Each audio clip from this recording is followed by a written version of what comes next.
Okay, good morning, everyone. Thank you for joining us today for our webinar. My name is Oghoorian. I'm with ACap Advisors and Accountants. We are a full-service wealth management firm and also a CPA firm. On the wealth management side, we primarily do the financial planning and retirement planning for individuals, and for companies, we set up 401k plans, pension plans, cash balance plans. And we have a very unique specialty in that we work predominantly with healthcare professionals. On the CPA side, we're a full-service CPA firm where we do payroll, bookkeeping, accounting, tax returns for not only individuals, but also companies, partnerships. And again, we also have a very unique specialty that we work with a lot of healthcare professionals. And today, I have the unique privilege of having Eli Mingail here with me today, and he's a longtime practice administrator. He's got a lot of experience in merging medical groups and affiliated medical groups with hospitals and healthcare systems. And a few years ago, Eli transitioned his career to work as an independent contractor on interim leadership engagements and project assignments for the healthcare industry. So without further ado, I'll introduce Eli. But actually, before I do that, let me give a little quick housekeeping tips. This webinar is being recorded, so if you don't get a chance to view all of it, what we're going to do is we're going to post this on all of our social media platforms. You'll have an opportunity to review it later on at your leisure. And if you do have any questions, let's see if you do have any questions, there is a Q&A box at the bottom of your screen or maybe at the side of your screen. Go ahead and answer your question there, and then what we'll do is we will get to all the questions at the end of the webinar. So again, without further ado, let me introduce Eli, and we can go ahead and get started. Thanks, Ara. Thanks, folks. So good morning to those of you in the West Coast, and good afternoon to those of you who are not in the West Coast. Given, and I've seen some of the folks on the call right now, and I know there'll be folks checking in later, I'm going to skip through the first 10 or 15 slides very fast, and then have you focus on processes, how to merge. What I'm going to give you, there's no right answer about merging a medical group with another medical group, or given the audience today and who will be coming in, I'm also going to focus on medical group considering joining a health system, hospital or health system. And again, there's no right answer. Please use whatever we're discussing today, please use the slides as a roadmap, as a guideline for what you would like to accomplish. And I met Ara, ironically, about 4 or 5 months ago. He was working with a physician who engaged me. Physician was doing two things: working with a hospital on an income guarantee for a very well-needed specialty. And number two, he was looking to acquire a practice. Well, Ara was a CPA, I was a consultant, and we sort of 50% of that went forward, 50% didn't, but that's how we got to associate. So types of medical practices, we're going to skip through. Then what are you going to learn? When should you consider merging your practice with another medical group or system or hospital? What information is needed? You're going to share information. If a hospital comes in... I'm sorry to interrupt. I apologize. No, that's fine. I think the initial slides, I think my wisdom that I've tried to share with you up front is there's no right answer. Use what I'm going to show you as a roadmap. And so why would folks want to join? And please send in your comments if you still can't see the slides. Very briefly here, why do you want to join another medical group? Well, I want to make more money. I'm losing market share. My recommendation to you is twofold: sharing and clinical. Clinical is why you're in medical practice, even if you're a practice administrator. Sharing is sharing resources, sharing costs, sharing expertise. So I want to get stronger in the market. Value-based care is the future. I need to learn how to provide better quality care as Medicare and the payers start to pay me, not just based on production, they're going to pay me more and more based on quality outcomes. Financial, no, I know you want to make more money, but it's leverage in contract negotiations with payers. Medicare is going to tell you what they want. However, PPOs, you're part of an IPA, and vendors, Some folks, in terms of vendors, we're talking about large purchasing organizations. Some folks belong to large purchasing organizations and get a good discount. You would not believe how many medical practices don't and still like to work one-on-one because of the personal contact with the vendors. You want to improve your revenue and you want to improve your expenses, and those are self-explanatory. Again, rushing through these first few. Operational. You do a good work in your medical practice. There's always somebody out there who could share with you what they do. And if you affiliate with somebody, you could try and adopt best practices. Okay, now I'm ready to go. I want to consider person across the hall is a good friend of mine, specialty. Well, being friends doesn't mean you're going to have good business relationships. So you need to start due diligence. You execute a non-disclosure agreement. I'm going to be working with you, and we will not share any information with anybody outside our agreement. Usually an attorney can come and draft it very briefly, so it's not a big issue. And exclusivity. I don't want you talking to 5 people while I'm negotiating with you, and the reverse. So exclusivity, we usually ask for 3 months. It depends on the period of time.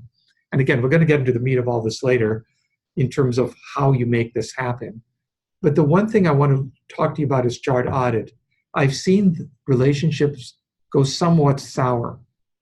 If a system or a hospital is going to come in and affiliate with you, 9 out of 10 times they're going to do a chart audit. Now, why are they doing that? To make sure you're in compliance. And one of my colleagues out there is the compliance VP for a very large company.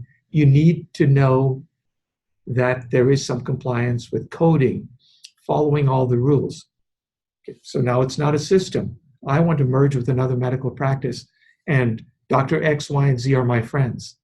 I would still recommend just do a brief chart audit. Make sure all the boxes are ticked the right way. Even if they don't have a red flag with them when you do the due diligence from Medicare or PPO, doesn't mean they're coding the right way. You want to make sure you're all on the same wavelength. Yeah, can I ask you a question? Yeah, please. That? So do you, when you're working with medical practices, do you have like a checklist that you might provide for these physicians that are trying to merge on how to do a chart audit? Because maybe they might not know what steps to go through and do that. Actually, there is an outside, we work with 2 or 3 outside folks that come in, and what you'll end up doing is maybe, depends on the size of the group, you audit 25 charts. And then we could go through the detail, what you're coding for, documentation, so on and so forth. And again, it's not very expensive to do, but it's critical. Asset valuation is primarily you're merging resources, you're merging tables, you're merging equipment. The system will come in, they will buy your hard assets. 2 medical groups coming together, you folks need to realize how the merger would end up, who pays for what. And then in terms of which party shares data, if you're going to merge with a hospital, they're going to want to look at your information. There's very little you're going to look at for them, to be honest. However, if 2 medical groups are coming together, you want to share information. So here's what I recommend, literally in the next minute. I always ask for 3 years financial statements. This is where finance folks come in, your administrator comes in. Aged accounts receivable, am I within range? Is my potential partner within range? And payer mix, what do we mesh?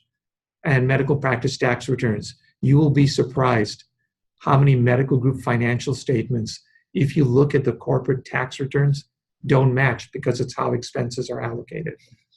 And then physician compensation, please look at it for 3 years. And we're going to go through production in a second. Salary and benefits, because 1 year could be an outlier. And we're going to spend a few minutes later on discussing benefits, and there's a reason why. More information sharing, now we're looking at operations. Production. We talked about the finances. Look at 3 years. There could be family medical leave. Somebody could go out on disability. Somebody could take a year to be with their family. So look for 3 years production. And for those of you who have gone through some of these mergers and affiliations, the work we call them RVUs, relative value units. Call them RVUs because it's difficult to say work relative value units. Some of these smaller practices don't have RVUs, but they will have patient visits, procedures. To me, RVUs are the way to go. Each CPT code has an assigned relative value unit. And some people look at both. And list of staffing, salaries, hire dates, employee benefits. You want to put everything on the table up front. Again, if a hospital or system is coming to work with you, they're going to give you this list and say, folks, we need this before we take the next step. If you and another medical group are coming together, you want to do some of these things, maybe not all. And then contracts, managed care, contract rates, capitation. Some groups have capitation, some don't. That's per member per month. Leases. I'm joining somebody else. They have a lease, I have a lease. How do we want to work it? Usually if a medical system, hospital will assume an affiliation with you, they'll take over the lease, and then you just hope that your landlord, in most cases, yes, will accept a third party coming in and taking over the lease. That was actually one of the issues we had when we were working on that case together, right? So Yes. it's like a matter of whether that landlord was going to renew their lease or not, and at what rate. Yeah, and it's ironic because what Ara is just saying, and by the way, we didn't set this up, it really is true. The physician who was leaving, whose practice was going to be acquired, was on a month-to-month. Well, here comes this other physician to say, okay, I want to acquire the practice. However, am I going to get the lease? And because there's going to be a new lease from month to month, is my rent going to be changed by 6-7%? That wasn't going to be feasible. Right. And so it sort of worked out that way. Maintenance agreements. So you're saying, well, why maintenance agreements? In one of the medical practices I managed, we had some major pieces of equipment. The equipment was worth $200,000. The annual maintenance agreement, including the upgrades, were $50,000 to $60,000 or $70,000 a year. So you want to make sure what you're taking over is manageable in terms of finance. And if you have a practice management system, there is going to be a maintenance agreement, $10,000 to $15,000 a year, depending on whether or not it's web-based. Final one, information sharing, legal. What type of corporation? If you're small, you're still going to have a corporation or a partnership. Physician employment agreement. If you're 1 or 2 physician group, you're not going to have that. However, the majority of the groups I've worked with have what we call, again, a PEA, a physician employment agreement. It lists out everything, salary, benefits, and then shareholder agreement. We're going to define that, and bylaws, which is legal. So I'll take a slow step now and tell you that while you're doing the due diligence, you will start discussions. Well, what am I discussing? Well, first of all, you want to see, we talked about up front, what are my goals for doing this? Is your vision aligned with a potential partner? Well, I want to make more money. That doesn't work. I'm sorry. Is your vision aligned with a potential partner? What is the reason I'm merging? What is the reason I'm considering merging? Do we have aligned vision? Do we want to grow together? If I'm going to affiliate with a system, is it just because I want to make more money?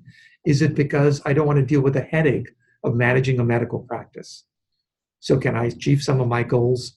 And a critical item, and we'll address this all the way through, will I maintain my independence decision-making? Not 100%, folks. If you're affiliating, you're giving up some of that, but you're also getting in return financial security, perhaps a little more, sharing, a few less headaches. That's why you're doing this. And what is my potential partner's reason? Sister system is coming in to work with you. They want more market share. They want to be stronger in the area, especially if you are difficult to find specialty. And which of the above is important? I can't tell you that. I could sit down and walk you through it, but that's your issue. Now comes sort of the fun part.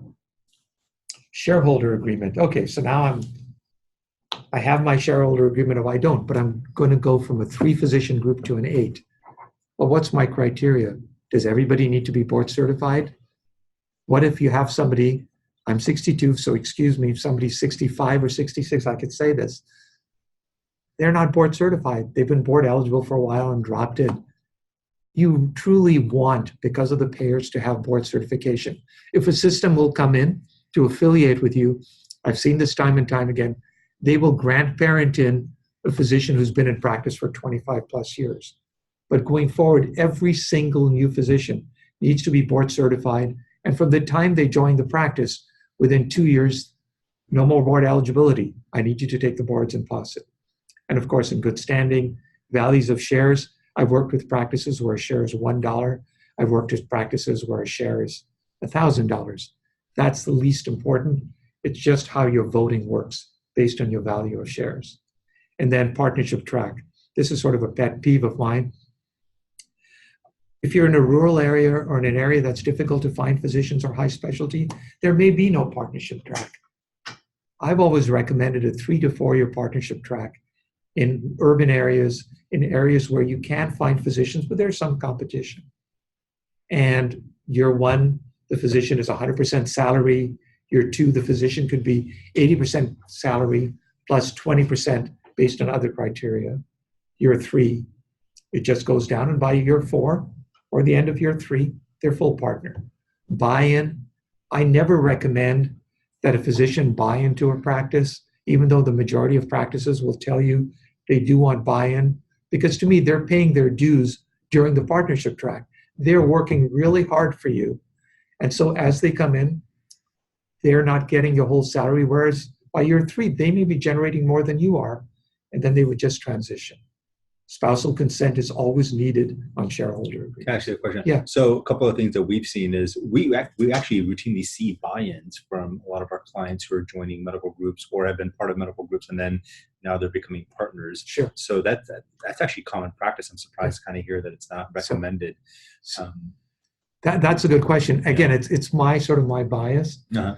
To me, if you're putting in 3 years into a practice, and I've done this wherever I've gone, yeah, that's exactly the term to use. You don't need to buy in.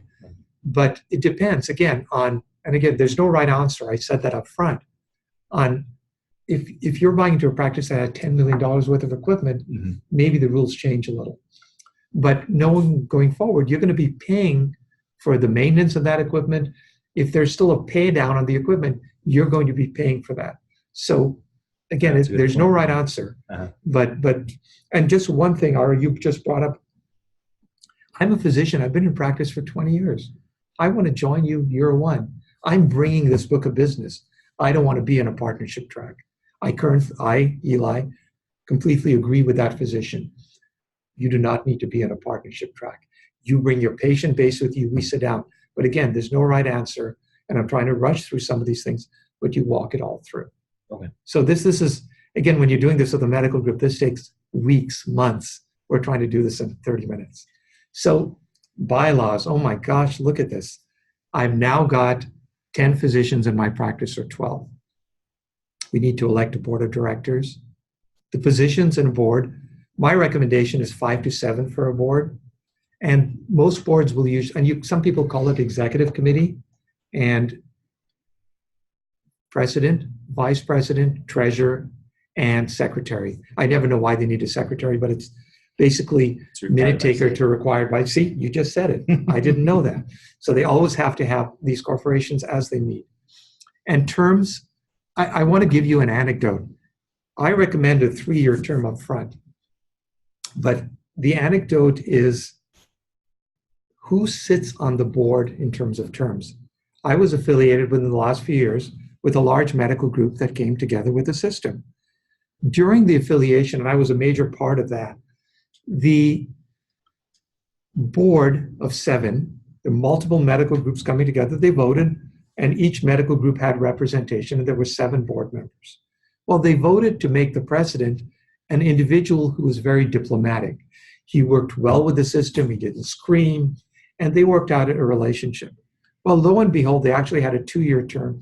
After the initial 2 years, the partners, shareholders, the board said, you know what, Dr. X is actually too nice with the system.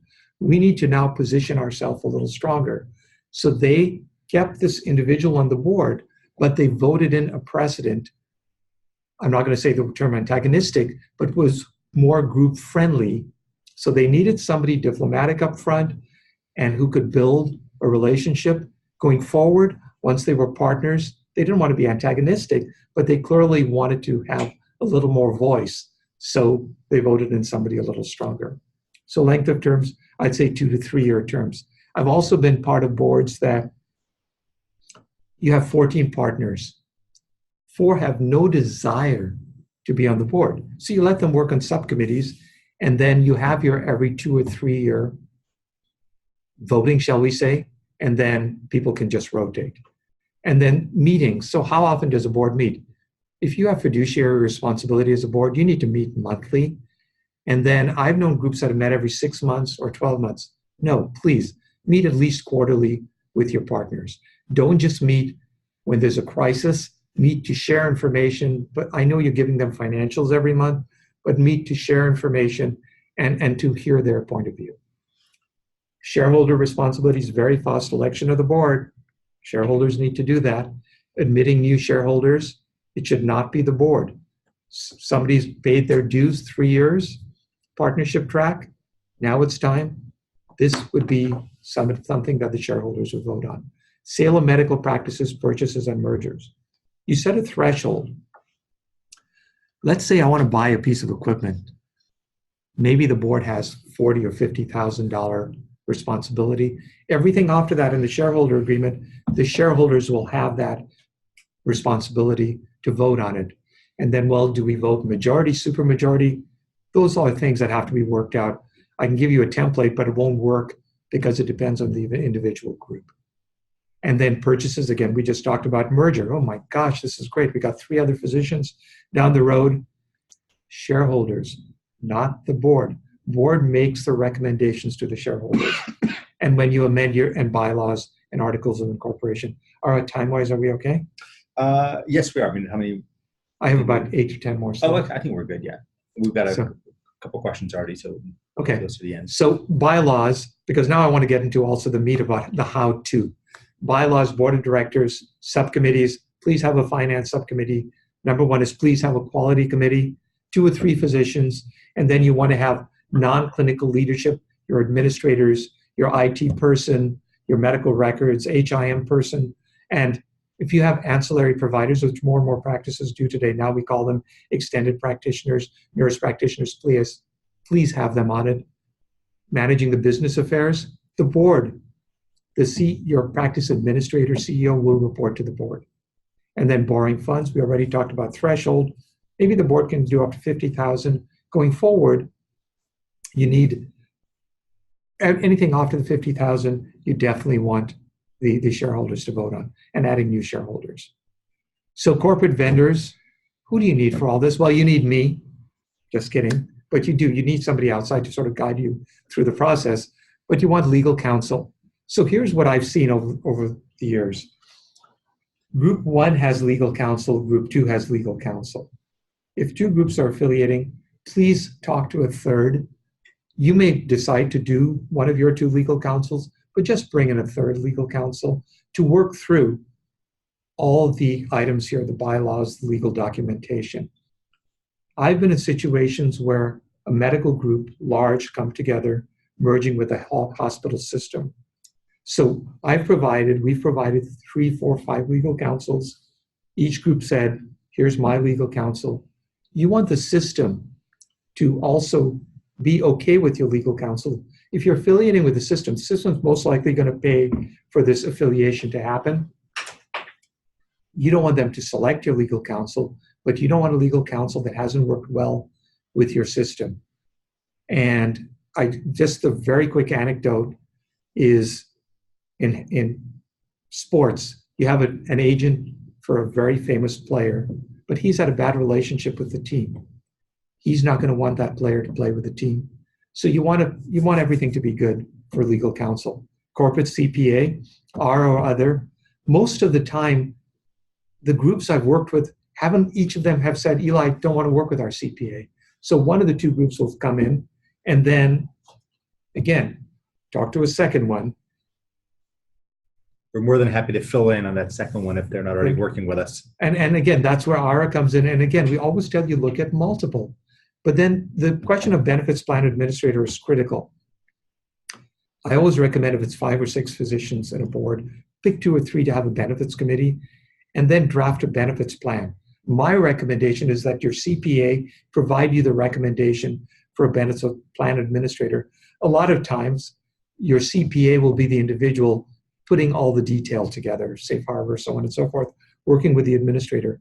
Why is your benefit plan so important?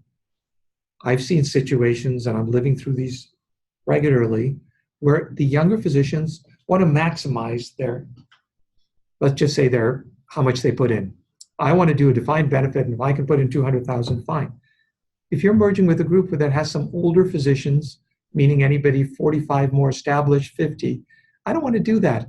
I think, Ara, today you said 26,000 for the 401k next year. I think that's what it's. No, it's 19,500 plus 6,500. Plus 6,500 for catch. So yeah. So they just want to do max out on the 401k. Whereas again, some of your younger physicians want to do the defined benefit. You want a one-stop shop. So benefits administrator working with your CPA speaks your same language. There have been times where groups will not come together because they cannot agree on a benefits plan. Physician compensation, I know this is being tongue-in-cheek, but by now you're dialoguing with your potential partner. Just talk to them. You've sat around, you're developing the board. All the way through, you're talking about the dollar amount. I've been in practices, I've seen practices where groups are merging. One physician is making 1.1 million. The other group has somebody making 300,000. Well, one of the reasons is they have better payer mix in the 1.1 million. Number two is they work too much. Nobody should work as much as they are. Number three is because they work as much, the production is a lot. That's what you need to sit down and talk through. In the old days, everybody was reimbursed based on production. Catch what you kill, we used to say. Well, now it's not just that, especially when you're affiliated with a system. It's production, it's quality indicators, maybe 15, 20%, and you could phase this in. Off compensation is based on quality. And I've always thrown in outreach. Don't just sit behind a desk. Have 5% for outreach, doing what we're doing. We're dialoguing, we're talking to you. And then how do you bring in employee physicians? I do want to say one thing. Physicians who say, well, I'm merging with a health system, they're going to tell me what I got paid. That's not true. Based on what they establish with you, quality, production, that you're going to have a dollar amount. And then you, through your physician employment agreement, is going to pass that through to your fellow physicians. You decide how much each physician gets paid. It's not the system. They give you the money, you decide. And then employee physicians, you always may have, like you have nurse practitioners and physician assistants, employee physicians will be there, you pay them a salary, and you have to work out their compensation. Okay, so now this last item here, we call this an onboarding plan, and there's usually 20 pages to this. And it's simple if you have somebody walking it through.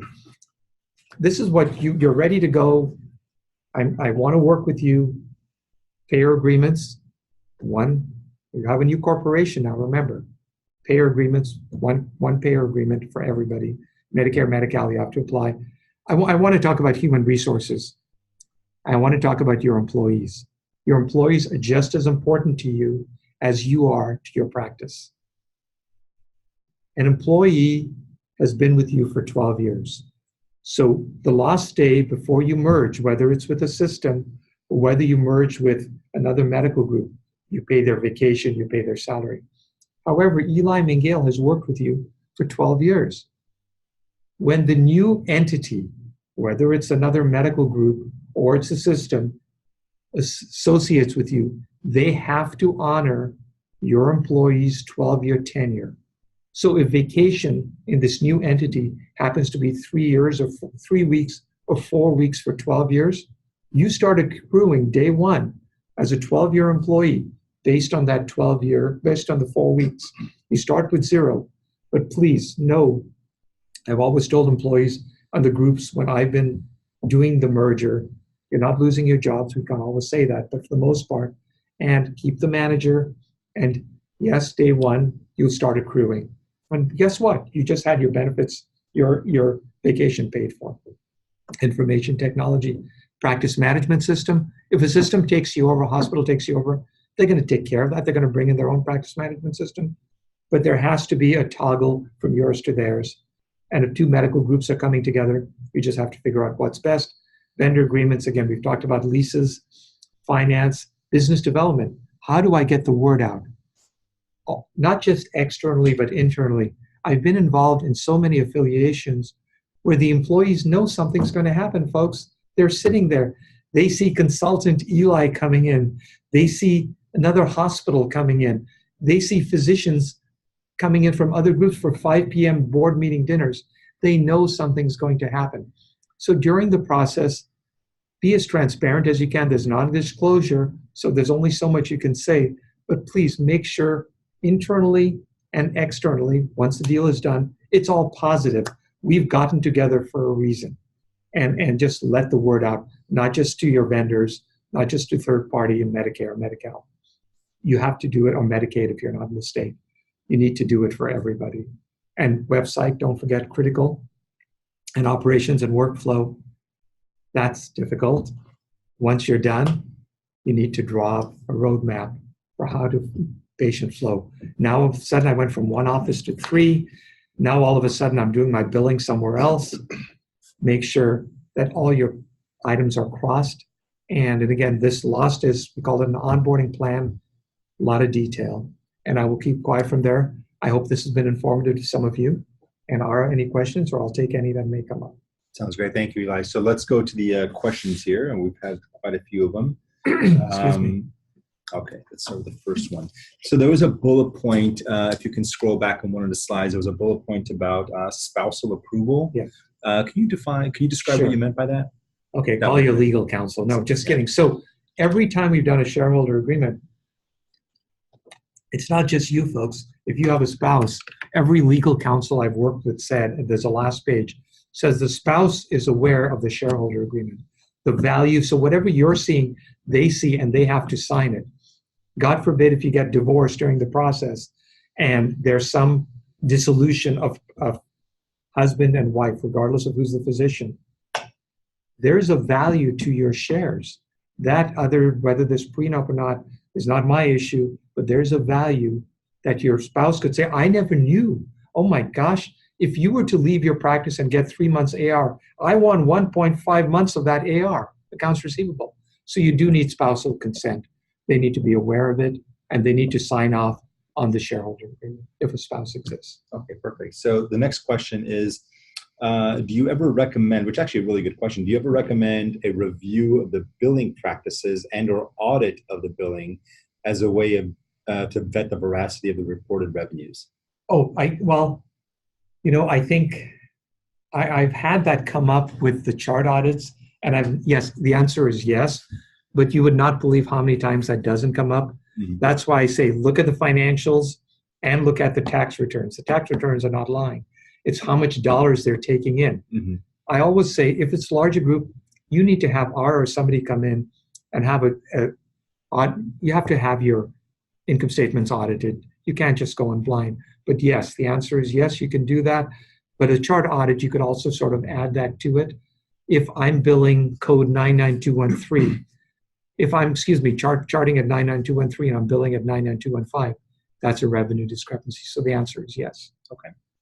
The next question is, what are one or two critical issues you find in merging two practices or affiliate practices with a hospital system? Okay. So number one is compensation, of course. You need to figure out that the finances are going to work for you. But number two is decision-making and autonomy.